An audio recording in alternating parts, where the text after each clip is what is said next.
ఏలూరు జిల్లా జంగారెడ్డిగూడెం మండలంలోని గురువాయిగూడెంలో వెలిసిన స్వయంభూ శ్రీ మద్ది ఆంజనేయ స్వామివారి ఆలయం మంగళవారం హరినామ స్మరణతో మారుమోగిపోయింది. తెల్లవారుజామున ఆలయ అర్చకులు స్వామివారికి ప్రభాత సేవ నిత్యార్చన పూజలు నిర్వహించారు. అనంతరం స్వామివారు ప్రత్యేక అలంకరణలో భక్తులకు దర్శనమిచ్చారు. స్వామివారికి ప్రీతికరమైన మంగళవారం కావడంతో పెద్ద సంఖ్యలో భక్తులు బారుడు తీరి స్వామివారిని దర్శించుకున్నారు.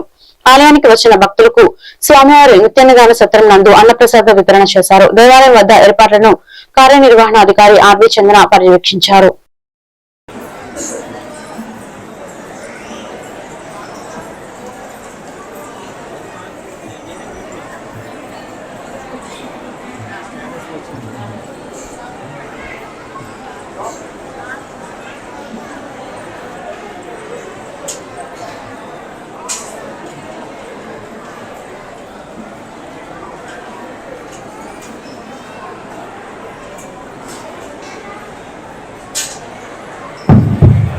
జై శ్రీరామ్, జై హనుమ. భక్తులకు విజ్ఞప్తి, శ్రీ స్వామివారికి జరిగే నిత్య కైంకర్యాల్లో భాగంగా స్వామివారికి దర్శనం 15 నిమిషాల పాటు దర్శనం ఆపవేయబడింది. మరలా తిరిగి 15 నిమిషాల తర్వాత దర్శనానికి అనుమతించగలరు. భక్తులందరూ గమనిస్తారని.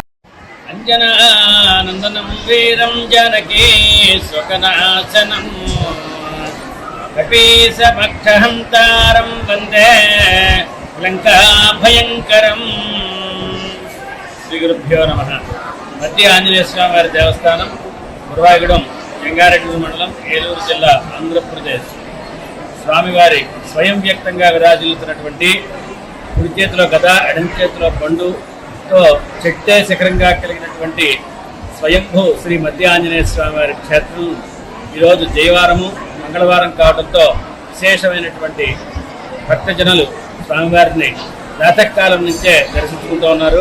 స్వామివారికి ప్రాతకాలమే నిత్యార్చన కైంకర్యం అయిన తర్వాత 5:30 గంటలకి స్వామివారి ఉచిత దర్శనము, అదే రకంగా గర్భాలయ దర్శనము వదలటం జరిగింది. అందరూ కూడా భక్తులు వారికి అనుకూలమైనటువంటి దర్శనాలు చేసుకుంటున్నారు. అదే రకంగా అన్నప్రసాదశాలలో నిత్యాన్నదానం అత్యంత వైభవంగా జరుగుతోంది. ఈ మద్ది ఆంజనేయ స్వామి వారి క్షేత్రంలో ఎవరైతే దర్శించుకుని 11 ప్రదక్షిణాలు చేస్తారో వారి మనోభీష్టాలన్నీ నెరవేరుతాయని, అదే రకంగా కోరిక తీరిన తర్వాత వచ్చి మళ్ళీ 27 ప్రదక్షిణాలు చేసినట్లయితే వారి మనోభీష్టాలు తీరుతాయని చెప్పి నమ్మకం. అంతేకాకుండా భక్తుల యొక్క కోరిక మేరకు ప్రతి శనివారము కూడా పంచామృతాభిషేకము, అదే రకంగా జన్మతః జరుగుతున్నటువంటి గురు, శని, రాహు ఇత్యాది నవగ్రహ దోషాలతో బాధపడేటటువంటి వారు ఎవరైతే ఉన్నారో వారు హనుమద్హోమ కార్యక్రమాన్ని మద్ది ఆంజనేయ స్వామి వారి దేవస్థానంలో ప్రతి ఆదివారం నాడు ప్రారంభించబడడం జరిగింది.